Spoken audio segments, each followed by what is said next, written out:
हर खबर पर होगी आपकी पकड़। डाउनलोड कीजिए एबीपी लाइव ऐप। इस वक्त की बड़ी खबर आपको बता दें, जम्मू कश्मीर के शोपियां में सुरक्षा बलों को आज बहुत बड़ी कामयाबी मिली। सुबह 8 बजे से शुरू हुई मुठभेड़ में सुरक्षा बलों ने 5 आतंकियों को मार गिराया है, जिसमें हिजबुल का एक टॉप कमांडर भी शामिल है। इस एनकाउंटर में सुरक्षा बलों को कोई नुकसान नहीं हुआ है। सुरक्षा बलों को मुठभेड़ में कोई नुकसान नहीं हुआ, यह एक सुकून वाली बात। हिजबुल कमांडर समेत 5 आतंकी ढेर कर दिए गए। आइए सीधे हम आपको लिए चलते हैं, हमारे साथ आसिफ कुरैशी हमारे सहयोगी जुड़ चुके हैं। आसिफ, और क्या जानकारी मिल पा रही इस मुठभेड़ को लेकर? अखिलेश, देखिए, जिस तरीके से सुरक्षा बलों ने इस ऑपरेशन को अंजाम दिया, कहीं ना कहीं उसके पीछे श्रीनगर में हुई मुठभेड़ का असर रहा, क्योंकि सुरक्षा बलों ने इस बार ये सुनिश्चित किया कि कोई भी कोलैटरल डैमेज न हो, यानी कहीं भी किसी अन्य मकान या व्यक्ति को नुकसान ना पहुंचे। इसीलिए इस ऑपरेशन को लंबा खींचा गया और इसमें अभी तक जो अब जानकारी जम्मू कश्मीर पुलिस की तरफ से साझा की गई है, उसमें कहा गया है कि इसमें एक हिजबुल कमांडर समेत 4 और मिलिटेंट के साथ 5 मिलिटेंट मारे गए हैं। एक के बारे में बताया जा रहा है कि वो विदेशी भी हो सकता है। हालांकि नए प्रोटोकॉल के हिसाब से, जो कि कोविड के बाद आया है, किसी भी मिलिटेंट की पहचान जाहिर नहीं की गई है और पुलिस की तरफ से ये कहा गया है कि अगर किसी मिलिटेंट का परिवार उनके पास पहचान लेकर आता है तो डीएनए टेस्टिंग के बाद उनके शव दे दिए जाएंगे। लेकिन फिलहाल पहचान जाहिर नहीं करते हुए भी जम्मू कश्मीर पुलिस ने यह कहा है कि एक कमांडर समेत 5 मिलिटेंट्स को सुरक्षा बलों ने रिबन में मार गिराया है और ये ऑपरेशन अब समाप्त हो गया है। बहुत बहुत शुक्रिया आसिफ कुरैशी इस जानकारी के लिए आपका। दरअसल पिछले 5 महीनों में जम्मू कश्मीर में मारे गए आतंकवादियों की संख्या 97 हो चुकी है। मारे गए आतंकवादियों में ज्यादातर कमांडर लेवल के बड़े चेहरे थे, लेकिन अब हालात ये हैं कि सुरक्षा बलों के खौफ के चलते कोई भी कारिंदा कमांडर बनने तक से कोताही करने लगा है। आतंक ने अपना रास्ता भी बदल लिया है। आप देखिए हमारी यह खास रिपोर्ट। से गुजारिश की जाती है कि वो एनकाउंटर साइट पे मत करें। सुरक्षा बलों की चौकन्नी निगाहें, ये बख्तरबंद गाड़ियों का काफिला,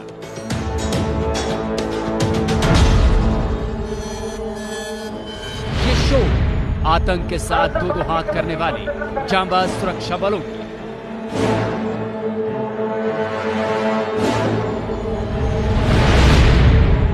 और ये तैयारी जम्मू कश्मीर के शोपियां में आतंक के खिलाफ एक नए युद्ध की।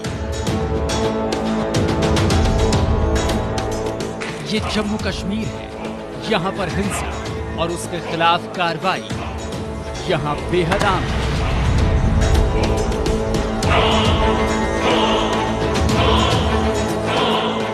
एक आग है जो भड़काई जा रही है दशकों से, लेकिन अब वो आग बुझने लगी है।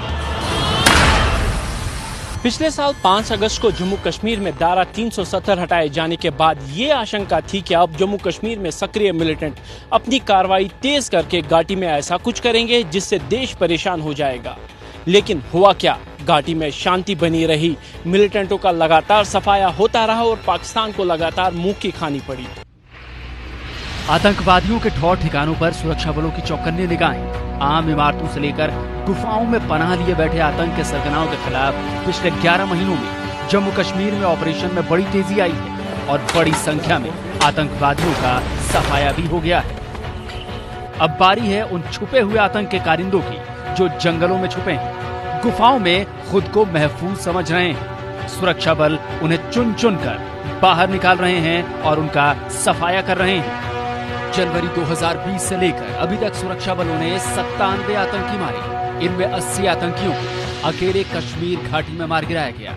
मारे गए आतंकियों में सबसे ज्यादा 37 आतंकी एक ही संगठन के हैं। 6 मई को हिजबुल का चीफ कमांडर रियाज नाइक को पुलवामा में मारा गया।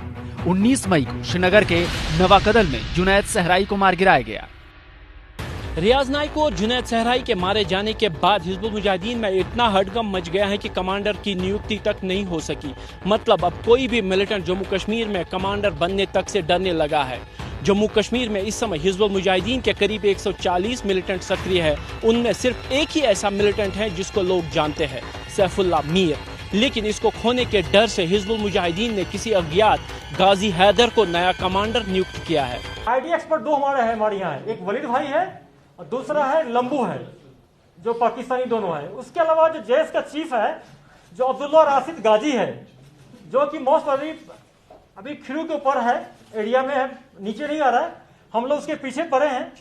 जैस ऐसा तंजीम है जो अपने चीफ को ज्यादा एक्सपोज नहीं करता है, लेकिन हम लोग को अपना जो सोर्सेस है फील्ड में उसके हिसाब से पता कि अब्दुल्ला राशिद गाजी इसके चीफ है और उसको हम लोग पीछे पड़े हैं। उसको जब नीचे आएगा न्यूट्रलाइज कर पाएंगे, हो सकता है हम लोग ऊपर भी जाकर उसको न्यूट्रलाइज कर लें। गाजी को न तो सुरक्षा बल जानते हैं और न ही आम लोग। इसके पीछे का डर हम आपको बता रहे हैं। 29 मई को सुरक्षा बलों ने पुलवामा के मलंगपुरा के पास एक सेंट्रो गाड़ी में रखे आतंक के सामान को नष्ट किया। ये उस साजिश की गाड़ी थी जिसके जरिए पुलवामा पार्ट 2 करने का मंसूबा था, लेकिन इस गाड़ी को चला रहा आतंकवादी सुरक्षा बलों की गिरफ्त में आने से रह गया। लेकिन उसके बाद 6 दिन के अंदर ही सुरक्षा बलों ने इस आतंकी को उसके 2 साथियों के साथ पुलवामा के गांव में मार गिराया। मारे जाने वाला मिलिटेंट पुलवामा हमले का आरोपी जैश का पाकिस्तानी कमांडर अब्दुल रहमान यानी फौजी था। रहमान पिछले कई सालों से पुलवामा के त्राल के जंगलों में रहता आया था। 2019 पुलवामा हमले के बाद से ही वो जैश के commander in chief Abdul Rashid Ghazi, ID experts Walid और इस्माइल के साथ छुपा हुआ था और जैसे ही वो नीचे आया तो मारा गया। जम्मू कश्मीर में खुफिया तंत्र को सलाम, आतंक को दिया खात्मे का पैगाम। कोरोना काल में सुरक्षा बलों ने पूरी कश्मीर घाटी में सूचना तंत्र मजबूत किया। हर संगठन के कमांडर को निशाना बनाया गया। सुरक्षा तंत्र इतना सक्रिय है कि आतंकी घटना के कुछ ही समय के अंदर उसके दोषियों को निपटाया जा रहा है। हालत यह है कि अब आतंकवादी मोबाइल फोन ऑन करने से भी डर रहे हैं कि कहीं उनकी लोकेशन सुरक्षा बलों को न मिल जाए। अब तो कोई नया युवा आतंकी बने उससे पहले ही सुरक्षा बलों के वो हत्थे चढ़ जा रहा है। जम्मू कश्मीर पुलिस ने मार्च से अब तक 135 ऐसे ओवरग्राउंड वर्कर को गिरफ्तार किया जो आतंक की राह पर चल पड़े थे। इसका नतीजा ये है कि आज आतंक खत्म होने की कगार पर है। साल 2020 जिन मिलिटेंट कमांडरों का काल लेकर आया उनमें सबसे पहले मारा गया जैश का कमांडर कारी यासिर, जिसको पुलवामा के त्राल में मार गिराया गया। उसके बाद अंसार गजवतुल हिंद का चीफ कमांडर बुरहान कोका सुरक्षा बलों के हाथ चढ़ा। इसके बाद एक ही महीने में लश्कर का उत्तरी कश्मीर का कमांडर हैदर और फिर हिजबुल मुजाहिदीन का कमांडर रियाज नाइको और फिर पोस्टर बॉय जुनैद सहराई का काम भी तमाम हुआ।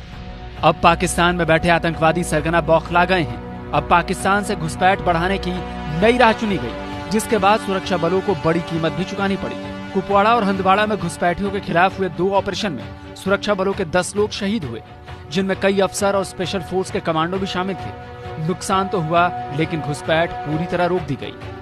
अब बौखलाए पाकिस्तान ने जम्मू और पंजाब के नए रास्तों से मिलिटेंटों की घुसपैठ और उनके लिए हथियार और गोला बारूद की सप्लाई करने का काम शुरू किया है। इसके साथ ही कश्मीर घाटी में बड़े दबाव और मौत से बचने के लिए मिलिटेंट जम्मू के इलाके जैसे चिनाब घाटी, पुंछ और राजौरी में चले गए हैं। ये वो इलाके हैं जो पिछले 1 दशक से मिलिटेंसी फ्री थे, यानी यहाँ पे कोई भी मिलिटेंसी की घटनाएं नहीं हुई है। मिलिटेंटों ने सीमा पार करके कश्मीर का क्या रूट लिया है, इसके बारे में जानकारी देंगे जम्मू से हमारे सहयोगी अजय बाचलो। कश्मीर में आखिरी सांसें गिन रहे आतंकवाद में नई जान फूंकने के लिए पाकिस्तान अब एलओसी के बजाय जम्मू और पंजाब की अंतर्राष्ट्रीय सीमा से हथियारों और आतंकियों की घुसपैठ करवा रहा है। इन आतंकियों को विभिन्न आतंकी संगठन फिर ट्रक्स के जरिए कश्मीर पहुंचाते हैं।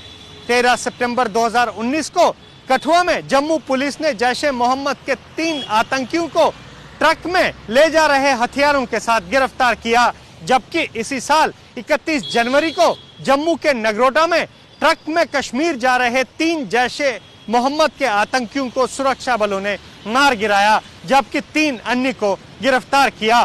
तो इनके जो आका हैं बाहर, जो पाकिस्तान और आईएसआई, तो उन्होंने एक तजवीज और एक चाल नई इजाद की।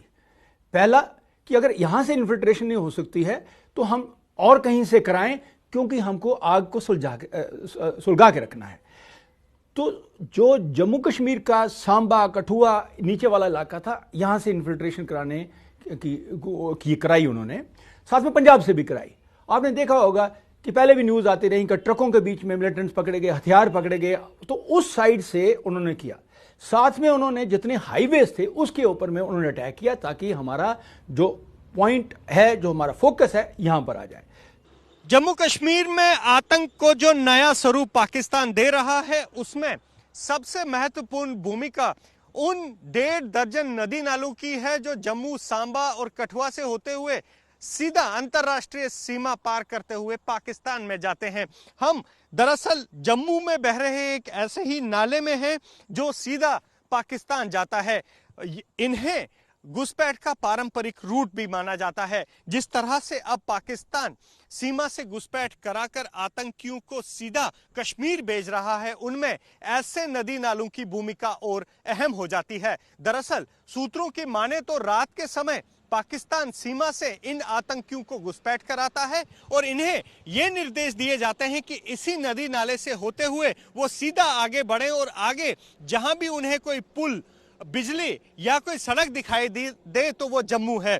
सुरक्षा एजेंसियां ये भी मान रही हैं कि ये जो जिस तरह से सामने आप हाईवे देख रहे हैं, इसी हाईवे पर पाकिस्तान समर्थित आतंकी कुछ ट्रक खड़े कर देते हैं और उन्हीं ट्रकों में ये आतंकी बैठ जाते हैं, जिसके बाद वो यहां से श्रीनगर के लिए रवाना होते हैं। नगरोटा में जो एनकाउंटर हुआ उसमें माना यह जा रहा है कि हीरानगर के दयालाचक से एक ऐसे ही नाले से आतंकी आए और दयालाचक के पास एक ट्रक इसी तरह के एक हाईवे पर खड़ा था जिसमें बैठकर वो श्रीनगर गए। जो ट्रक वहां पर खड़ा था दयालाचक पर, उसमें एक कैविटी बनाई गई थी और उसी कैविटी में बैठकर ये आतंकी श्रीनगर जाते हैं।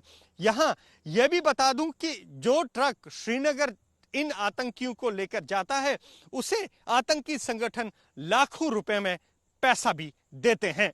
तमाम हजरात से गुजारिश की जाती है। अब ये साफ जाहिर होने लगा है कि देश में आतंकवाद अब आखिरी सांसें गिन रहा है और जाहिर है इसका सीधा फायदा देश की सुरक्षा को मिलेगा।